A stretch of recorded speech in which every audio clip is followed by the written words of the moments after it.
This video is going to be devoted to looking at the problem-solving technique known as the pigeonhole principle. So I've got some videos of math contest problems where I've used the pigeonhole principle in the past, but we never really dived into this problem-solving technique on its own. So we're going to look at a statement of the pigeonhole principle, actually a few statements, and then we'll look at several examples of varying difficulty. So let's look at the statement first. So maybe the offhand way that you generally think about it in your head is this first statement up here, which says if you have more pigeons than pigeonholes and you want to put all of your pigeons inside of the pigeonholes, there will be at least one hole with more than one pigeon. Well, so that makes sense, because if you try to put only one pigeon in each hole, then you're going to be left with more pigeons at the end that are not in the holes, so you have to stuff it into a hole that already has a pigeon. So that's kind of the idea here. And then a more general version goes like this.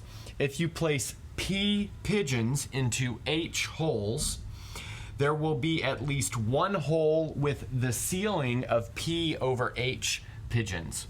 So let's say you've got like 25 pigeons and maybe you have 4 holes.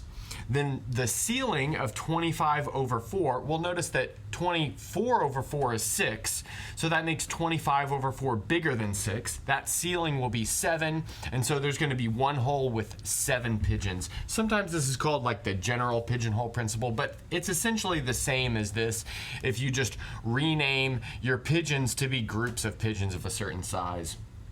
And then here's a fancy version of the pigeonhole principle having to deal with sets and injective functions. If you've got two sets A and B where the cardinality of A is strictly bigger than the cardinality of B, then there is not an injection F from A to B. In other words, an injective function or a one-to-one function with a domain of A and a codomain of B. That is impossible if you have this cardinality requirement. Now, generally, you're thinking about these as being finite sets, but I mean, this holds regardless. Okay, so now let's dive into our example, starting with one that's pretty straightforward. So let's say your sock drawer contains 4 different types of socks. You have red socks, blue socks, yellow socks, and green socks. So the question is, how many socks do you need to pick to be guaranteed a pair? So maybe before we look at this problem, I want to point out that my sock drawer only has one type of socks. And this is a true story. I bought all the same exact pair of socks. So I have a bunch of socks. They're all exactly the same. So I only need to take 2 socks out of my sock drawer without looking, and I'm guaranteed to have a pair. Okay, so now let's get back to this question. So we need to figure out what the pigeons are and what the holes are. So notice your pigeons, in this case, it will be your picked socks. So let's maybe call it that, our picked socks. And this is the number that we want to find. So maybe we'll put want to find here. We don't know that yet. And then the holes, so the pigeonholes, these will be the types of socks that you have. So types of socks. And notice how many types of socks are there? Well, there's 1, 2, 3, 4 different types of socks. So 4. And so if we want 2 of our picked socks to be the same, that's what it means to make a pair. So want 2 picked socks to be of the same type. So look, the 2 picked socks, that means we want 2 pigeons to be of the same type. That means they need to be in the same pigeonhole. So that means we need more pigeons than pigeonholes. That means we need to pick 5 socks. Need to pick 5 socks. And that's really all there is to it for this problem. So we're going to look at some more complicated ones as we move forward, but this is a really good place to start. For our next example, we're going to look at maybe this classic example which is associated with the pigeonhole principle, and it goes like this. Among any set of n plus 1 integers, at least two of them must differ by a multiple of n. So I've put an example here as well as a fact which we will use to construct our pigeons and our pigeonholes. So our example is going to be the integer n equals 4. I guess I should say natural number n equals 4. And then here we have 1, 2, 3, 4, 5 integers here. And we want to show that the difference of one of these pairs is a multiple of 4. And actually, we're going to be guaranteed this, and we'll prove that. But which pair here has a difference of a multiple of 4?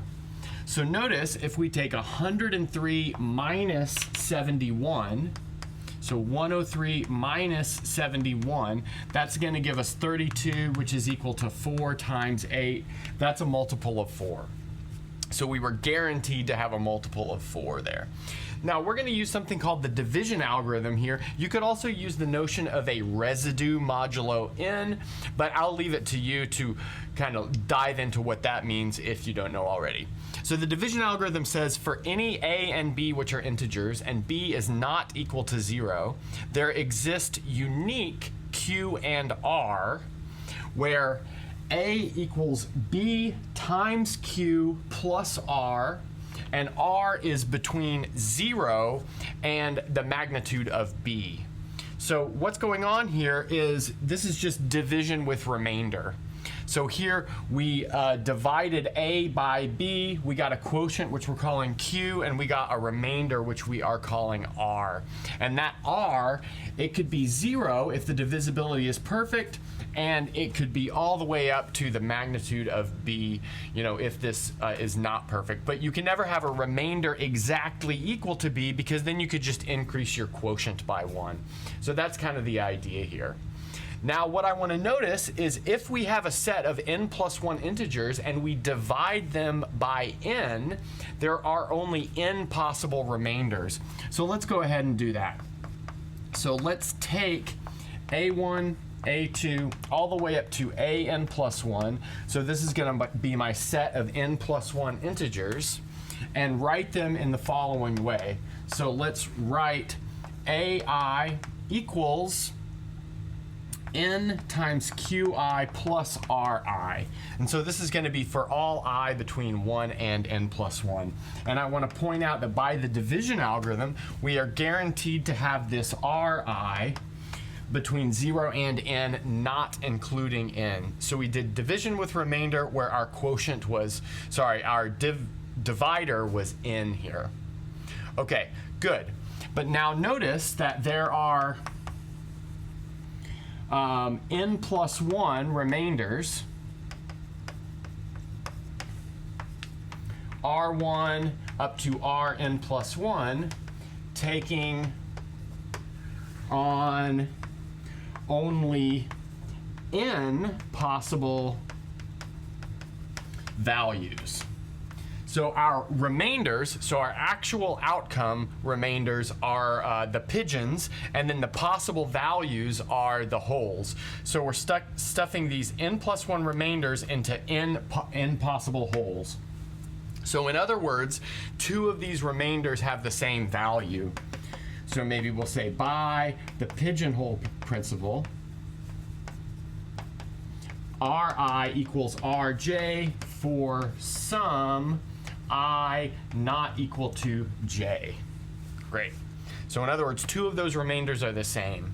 Now what we can do is look at ai minus aj, but notice that is going to simplify to n times the quantity qi minus qj, just distributing the n out.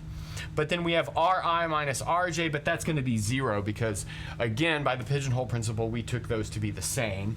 But now notice this is going to be a multiple of n. So let's go ahead and write that, a multiple of n. So what we've done is we've found 2 values, 2 numbers from our set that differ by a multiple of n via the pigeonhole principle. Okay, so let's go ahead and dive into our next example. Our next example is a classic one from Erdos. So let's see how it goes. We want to let n be a natural number. That's a positive integer.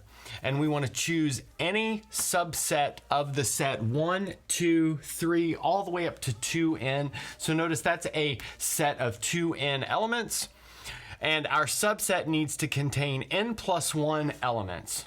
So we're taking an n plus 1 element subset of this set with 2n elements. And then what we want to do is show that there is a pair of elements in this subset where one is a multiple of the other. So let's go ahead and see how this goes. It's a bit tricky, but we're just going to dive into the solution. So we're going to first define something called a partition of the original set. And we'll go through the definition of a partition, but the partition will actually build our pigeonholes. And so we want to define these sets A1, A2, A3, all the way up to A2n minus 1. Those are all going to be subsets of 1 up to 2n by the following rule. So A1 is going to be all powers of 2. So we've got 2 to the 0, which is 1, 2 to the 1, 2 to the 2, 2 to the 3, and so on and so forth. So obviously we have to end somewhere. Maybe we could write this in set builder notation in the following way. So we could write this as 2 to the x such that x is bigger than or equal to 0 and 2 to the x is less than or equal to 2 times n. So that's going to be A1. The next thing that we're going to do is define A3, and that's going to be defined by 3, 6, and so that's 3 times 1, or 3 times 2 to the 0, 3 times 2, 3 times 4, so that'll be 12, and then 3 times 8, so that'll be 24. In other words, it is 3 times all powers of 2. So we can rewrite this as 3 times 2 to the x such that x is bigger than or equal to 0, and 3 times 2 to the x is less than or equal to 2n. That just ensures that we're inside of the universal set that we're interested in. Now we're going to continue doing this for all odd numbers. So we have A5, so that's going to be 5, and then 10, and then 20, and let's see, the next one is going to be 40, and so on and so forth. So that's going to be 5 times 2 to the x such that x is bigger than or equal to 0, and 5 times 2 to the x is less than or equal to twice n. And then how many of these are we going to have? We're going to have all the way down to a sub 2n minus 1. And so that is only going to contain the number 2n minus 1. Because notice if we start multiplying that by 2, we're going to achieve something that is bigger than 2 times n. In other words, we're going to be outside of this set. Now, the claim that I want to make is that this set forms a partition of 1 up to 2n. So, and that's what we're going to prove, but we're going to save it to the next board. But before we do that, I want to recall the definition of a partition. So the first thing that we will prove is that if you take this union, A1 all the way up to A sub 2n minus 1, you get the entire set. So 1, 2, all the way up to 2n. I want to point out that one inclusion here is completely trivial. Notice that the inclusion that is forwards as I'm writing it here is trivial because we're just taking the union of a bunch of subsets of that anyway. So the union of a bunch of subsets will most definitely be a subset of this kind of universal set in our case. So all we have to do is show that an arbitrary element here is inside of one of these pieces. Great. And then the next thing that we want to show is that these intersect trivially. So in other words, if I is not equal to j, then a sub 2i minus 1 intersect a sub 2j minus 1 is equal to the empty set. Great. So let's go ahead and clean this up now that we've got a definition of these sets, and then we'll prove these two facts. So on the last board, we constructed these sets which will form a partition of our universal set 1, 2, up to 2n. So just to recall, for k between 1 and n, we defined the set a sub 2k minus 1 to be 2k minus 1 times 2 to the x, where x was bigger than or equal to 0 and 2k minus 1 times 2 to the x was less than or equal to 2n. Okay, so the first thing that we want to claim is that this set 1 up to 2n is equal to the union of all of these. So like I said before, the subset going that way, which I had written the other way on the other board, is clear because all of these are immediately subsets of 1 up to 2 times n because of this condition right here. So we just need to show the inclusion the other way. In other words, let's go ahead and suppose that we've got an element from this set. So let's suppose that m is in the set 1, 2, up to 2n. Great. Now what we want to do is divide all of the evenness out of m. And so we can do that in the following way. So we can write m equals 2 to the power x, but if we divide all the evenness out, then we're left with an odd number. So I'll just put odd here. So in other words, we'll just keep dividing m by 2 until we get to an odd number. And that odd number may be 1 if this is a power of 2, but we are guaranteed to get to an odd number. But now let's just go ahead and write that odd number as 2i minus 1 times 2 to the x. But that's obviously a member of a sub 2i minus 1. But a sub 2a minus 1 is a subset of the union of all of these a sub 2k minus 1s. But that's exactly what we needed to show. So that means we have just shown that our universal set is a subset of this union, and like I said before, the other subset is trivial because of our definition up there. Okay, so now for our next thing, we want to show that these intersect trivially. So let's go ahead and suppose that m is an element of a 2i minus 1 intersect a 2j minus 1. Great. So what that means is that we can write m two different ways. We can write it as 2i minus 1 times 2 to the x. And then we can also write it as 2 times j minus 1 times 2 to the y. And now I want to point out that one of these, x or y, needs to be less than or equal to the other. So let's go ahead and, without loss of generality, suppose that x is less than or equal to y. What we want to end up with is that x must be equal to y. So notice we can divide both sides of this equation by 2 to the x, and that's going to give us 2i minus 1 on the left-hand side, and that's going to give us 2j minus 1 times 2 to the y minus x on the right-hand side. And now notice that the left-hand side of this is most definitely an odd number, but then the right-hand side is only odd if y minus x equals 0. In other words, y equals x.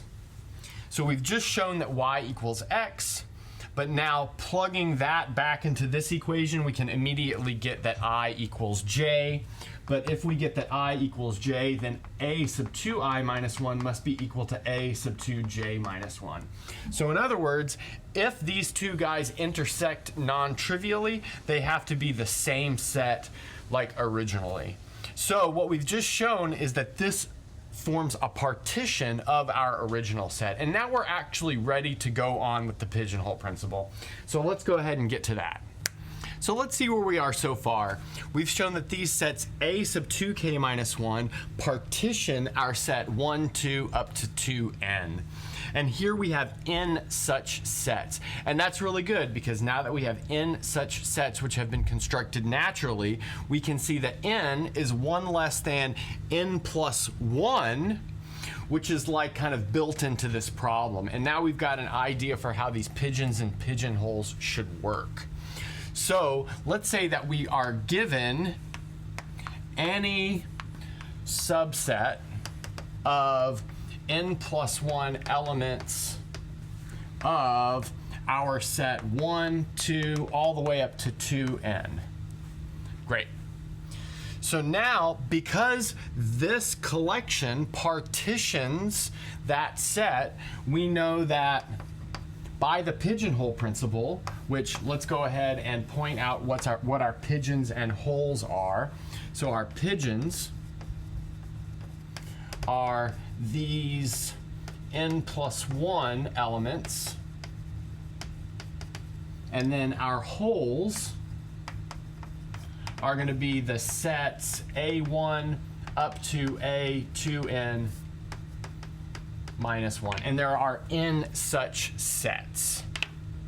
Okay, so again, by the pigeonhole principle, two of these elements lie in the same set. So let's go ahead and say there exists x not equal to y in our given set.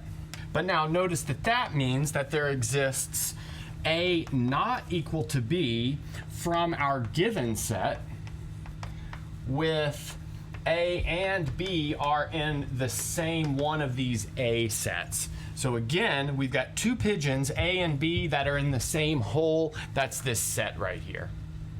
So what that tells us is that we can write A as 2k minus 1 times 2 to the x. We can write B as 2k minus 1 times 2 to the y. We might as well, without loss of generality, assume that A is less than B, but notice that implies immediately that x is less than y. But now we can immediately write B equals 2 to the y minus x times A. So that's pretty straightforward by this construction of A and B, given that they come from that same set A sub 2k minus 1. So in other words, B is a multiple of A, which the existence of that relationship is exactly what we wanted to prove in this case. Okay, I'll clean up the board and we'll do one more example, this one from the Putnam Exam. Now we're going to look at a nice little linear algebra problem from the 1994 Putnam. So we want to suppose that A and B are 2x2 matrices with integer coefficients. So I'm going to go ahead and write that as A and B are elements of M sub 2x2 Z. So that's what I mean, 2x2 matrices, integer coefficients. And then we want to suppose that A plus B, A plus 2B, A plus 3B, and A plus 4B are all invertible. That's one thing we are supposing. We are also supposing that their inverses also have integer coefficients. So I've kind of put that all into one condition. So, and that condition is A inverse, A plus B inverse, A plus 2B inverse, and so on and so forth are elements of M 2x2Z. So that just means they are invertible and have integer entries in their inverses. What we want to show is that A plus 5B is invertible and has integer entries in its inverse. In other words, A plus 5B inverse is in M 2x2Z. Great. And so we're going to have two facts here. And now if this were like just a Putnam problem video, I would go over these facts a little bit more carefully. But here I'll let you guys look into these facts on your own if you need to. So the first fact is going to be that M is an n by n matrix with integer entries, and it is invertible, and the inverse is in M n by n z. In other words, the inverse has integer entries if and only if that determinant is plus or minus 1. So this is pretty easy to prove in the case of 2x2 matrices, and that's all we really need in this setup, given the fact that the formula for the inverse of a 2x2 matrix has to do with 1 over the determinant in the front. So in order to keep that as not a fraction, well, we need the determinant to be plus minus 1. Okay, the second thing is that a polynomial that is of degree less than n, but it has n roots, is identically equal to 0. So in other words, it's always equal to the 0 polynomial. So we're going to use that as well. So if we've got, for instance, a cubic polynomial, so cubic polynomials are known to have 1, 2, or 3 roots. They're guaranteed to have 1 real root, but they can have up to 3 real roots. If you have something that is a cubic polynomial and it has 4 roots, well then it really has to be the 0 polynomial. So that's what this second fact is saying right here. Okay, so let's go ahead and get into the solution. So what we want to do is define a certain function And this function will allow us to gather like our pigeons and our pigeonholes. And the function will be, I'll call it f of t, and it's going to be the determinant of a plus t times b. Now I want to start off by observing that f of 0 is equal to the determinant of a, but then by this first fact, we know the determinant of a must be plus minus 1. Then f1 is going to be the determinant of a plus b, but again, by the first fact, we know the determinant of a plus b is plus or minus 1. And this is similarly true for f of 2, f of 3, and f of 4. So we immediately have this fact that f of 0 through f of 4 are elements of just this 2-element set, plus 1 and minus 1. Now that really gives us our pigeons and our holes very, very quickly. So notice our pigeons are going to be the values f0, f1, f2, f3, and finally f4.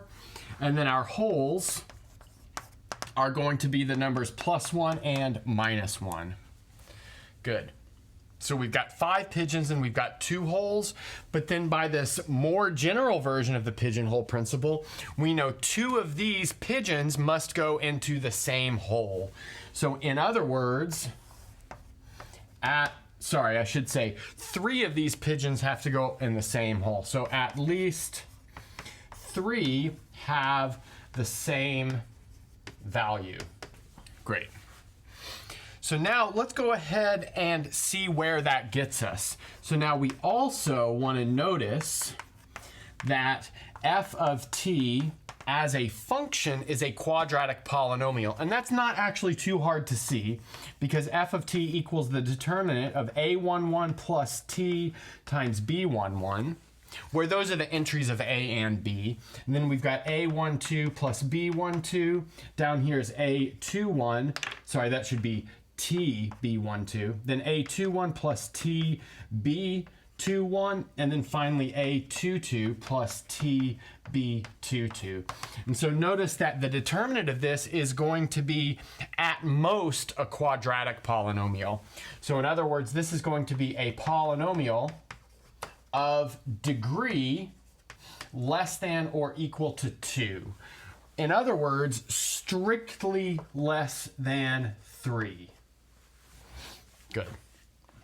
So now what I want to do is point out that we've got this polynomial of degree strictly less than 3 that takes on the same value 3 times. So maybe I'll just go ahead and call it a, and a is equal to plus minus 1, kind of depending on which value it is. They're either going to be plus 1 or minus 1.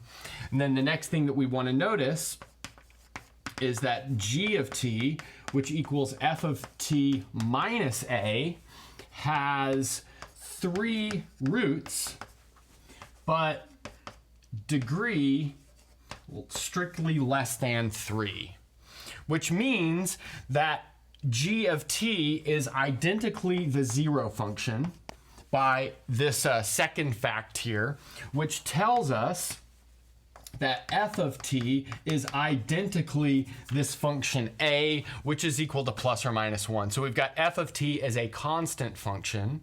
It's either the function 1 or the function -1, which means that f of a plus 5b, in other words, the determinant of a plus 5b is plus or minus 1, which is exactly what we needed to show in order to show that this was invertible with inverse with integer entries. That's a good place to stop.